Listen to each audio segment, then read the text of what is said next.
Good morning. My topic today is on choral music interpretation and analysis, whereby in music interpretation, you are trying to understand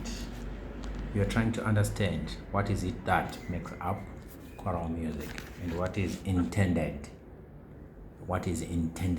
by the composers of certain songs. For instance, Amazing Grace, when the composer of Amazing Grace composed the song, what are the expectations of those songs? If then the song needs its historical context for you to understand what was intended in that song, then you have to go a little bit deeper.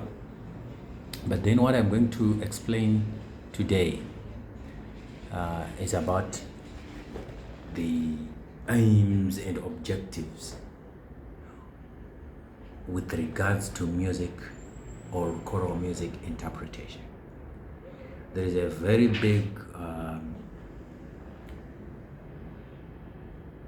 space where people just take choral music as that music they have sung, as long as it has got 4 parts, as long as it can make people applause, as long as maybe the content, the text is attractive. All those things, people take them into consideration to come up with a song. And some people blindly take all those concerns to say this is my choral piece, which is very nice. But from a perspective of a music clinician, a music qualified technocrat, there are aspects that are looked into. There are aspects that are supposed to take center stage actually when you are now getting into what we call music interpretation. So it is important for choral music, both composers and participants, to understand what is it that takes precedence in a music piece. To some extent, composers lose direction as well. They lose context of their own compositions. At the end of the day, they aspire to their emotional backgrounds of the song, which is also to some extent as important. So to equip composers, to equip the participants, to equip the choristers, there is need for all these communities to understand what is choral music, what is intended in a choral music piece, what are the elements, what are the main elements that are supposed to be up front in a choral music performance. All those things are very important, and they are supposed to then underline a very good performance. We talk of adjudicators. When they come in to adjudicate music, what are they looking for? Are they looking for a nice song that is appealing in the ear? Are they looking for a nicely arranged song that is appealing to its own context? Are they looking for other technical devices that are supposed to be within the performance is applied from the score sheet? All those things are taken into consideration, and there are a lot of things that guide this subject. When we are looking at a score sheet, some look at the length of the song, some look at the type of notes used. Some composers would want to use a lot of semiquavers, and like some would want to use quavers, and some would like to use elongated notes like crotchets, minims, and most probably semi-breves.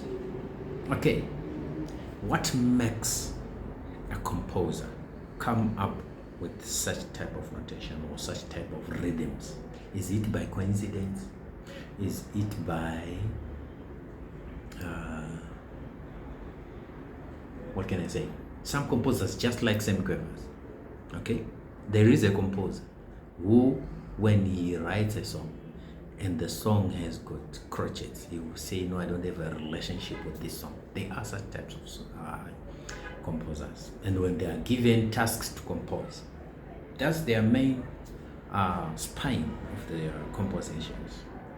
So in my discussion, I don't want to dwell into what makes a song interesting, but I want to talk about what we call the important elements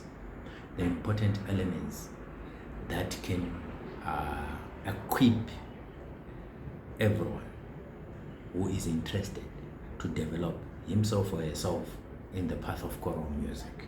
These includes metric devices, okay, which is sometimes called metricity, and this also includes the rhythmic device. Okay, the rhythmic device, we've talked about it, but we'll talk about it in a larger context, and we talk of the melodic devices. Okay, how could you come up with good melodies, and what constitutes good melodies? And we talk of harmonic devices. Okay, we talk of the textual devices. There is a lot of things, in the structural devices and the stylistic devices. All these make up the subdivisions of the understanding of a choral music piece with regards to someone who is well thought of, or someone who is learned in the choral music aspect. When I say learned, it doesn't mean you have to go to any university. It doesn't all mean you have to be a degreed person. But as you have realized through the path, through the passage of choral music growth, a lot of choral music directors might have not gone to the university. They might not have gone to any college, but it's inherited through other senior seasoned choir directors who actually give a relay stick to the next person whom they see bright in the path. So in this subject, there is nobody who is going to be looked down at. There is nobody who is said to be superior, but this passage of giving each other knowledge is very important in order to safeguard the principles of choral music.